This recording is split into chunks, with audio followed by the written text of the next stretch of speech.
Well, I'll say hello to my sounding board and dear friend Bob Sampson. Good to see you, Bob. Appreciate you. Congratulations. Thank you very much. Thank you for all you've done for me and Baylor.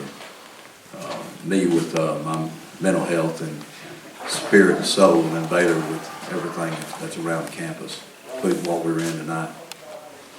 Yes, sir. Art, Tim Griffin with the San Antonio Express News. What do you think this does for your national playoff? Don't care. I mean, I really don't. Hadn't even thought about it.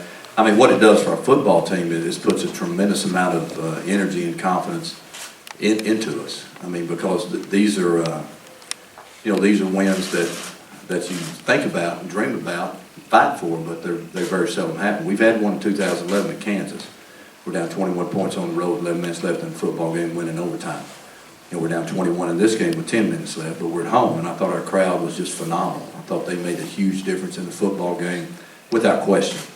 I'm not sure we win this on the road, but we weren't on the road. We're at home. We hadn't been here 35 days, so we were due. And we deserved it, and our guys showed a lot of character and a lot of toughness.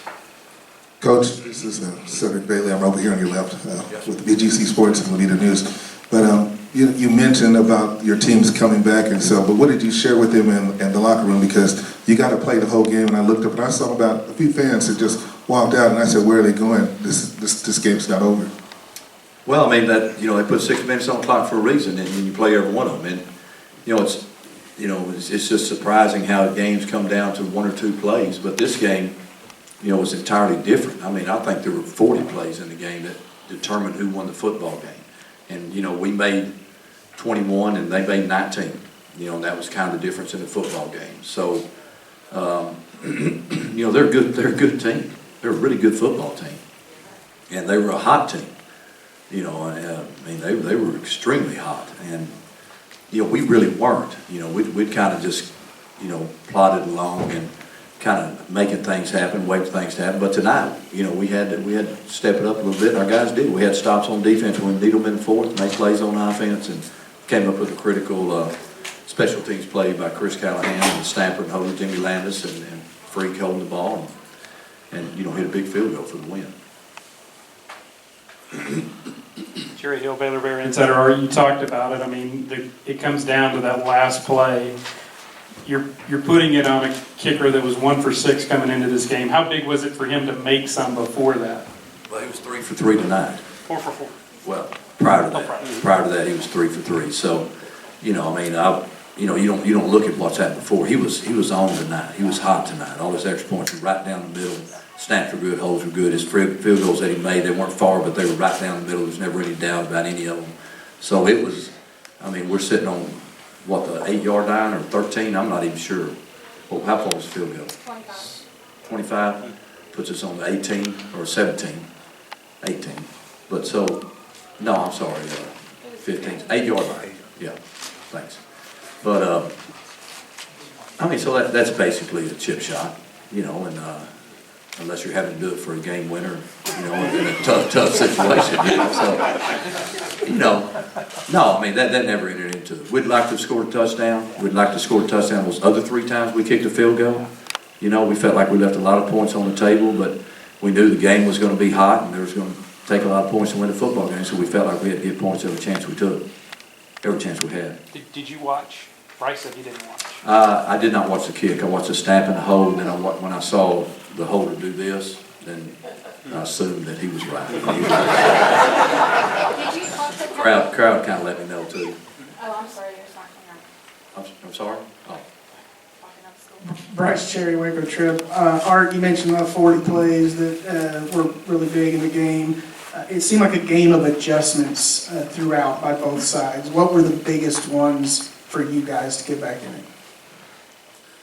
Oh, you could go special teams, defense, offense. You go all the way across the board on everything. Because there were adjustments all across the board. When they're on offense, they're adjusting what we're doing defense, so we try to counteract, and they did a good job counteracting.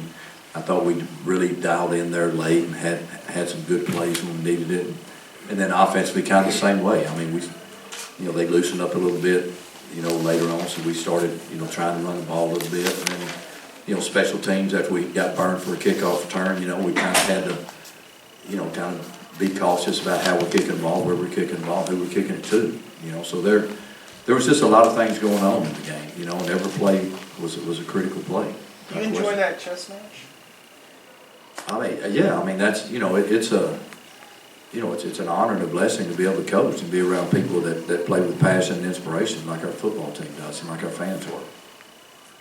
John Warner, Waco Trib. Art, you've obviously coached a long time. You ever been part of a comeback like this so late, so far down?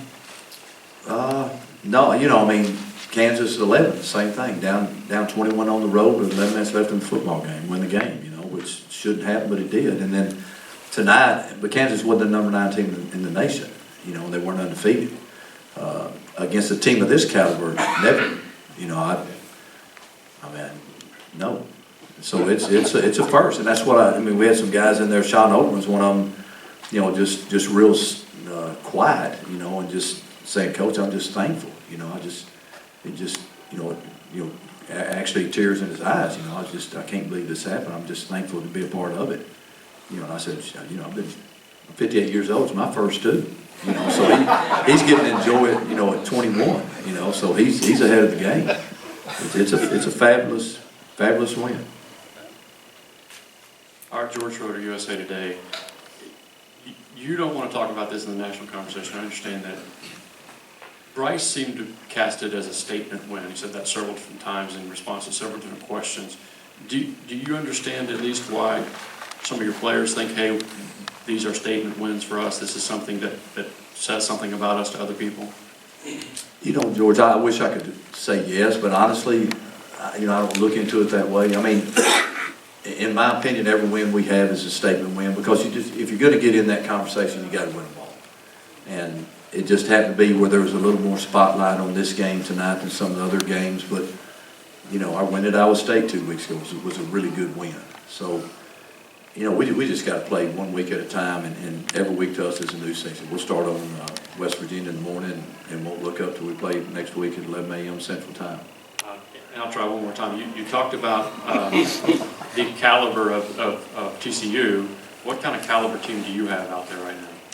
You know, we've been pretty good the last couple of years. I think we've won 22 out of the last 24 football games. And I think that in itself answers the question. You know, it's a fact business, and that's a fact. Anything else, Coach Briles? Sean Giggy, News 10 Sports. Coach Briles said after the pick six, he came back, you down 21, he said he came back and told the guys, you know, we're not going to lose this game. Was there at all any moment, even if it was like, you know, a flash of lightning, where you thought just real quickly, you know, you lost faith at all and said, you know, No, I mean, because you don't think that way on the field. You know, Briles really, I thought he really played outstanding. You know, it's a gritty game. He was a gritty. Our motto was keep it ugly. You know, we're just going to play tough. We're going to play ugly, and we're going to let whatever happens. But we're going to be a physical, ugly football team, and that's kind of how we play. We're just going to keep grinding, keep going, and you know, everything's not always going to go your way, but how you respond to it kind of determines who you are. And I thought he responded very well after that. Coach Barry Horn, Dallas Morning News. They had a big rivalry game up in Dallas today. Is this a big rivalry game down here? Is this turned into something akin to that? I think so. You know, I didn't realize that, you know, there had been 110 or whatever games up to this point until somebody mentioned earlier in the week. So, I mean, if you're playing everybody for over 100 years, you'd think that you could almost start it with an R, you know, but, you know, every time we step on the field, we're just, you know, it doesn't matter who we're playing. We're playing Northwestern State out of Louisiana. It's a rival game to us because they're trying to take something away from us. Anything else, Coach Briles? One more. Hey, Art, Suzanne Halliburton with Dallas American Statesman. Yes, ma'am. Do you even talk to Callahan before that kick? I did. You did? I did not, purposefully, and because I hadn't talked to him previously, and you know, we talk in practice, and you know, I mean, it's really, I think it says a lot about him to be able to do what he did tonight. I really do. It's kind of heartwarming, quite honestly, you know, for him and of course for our football team. But that's not an easy thing to do. I mean, it's really not. And he stepped up there and delivered for all of us.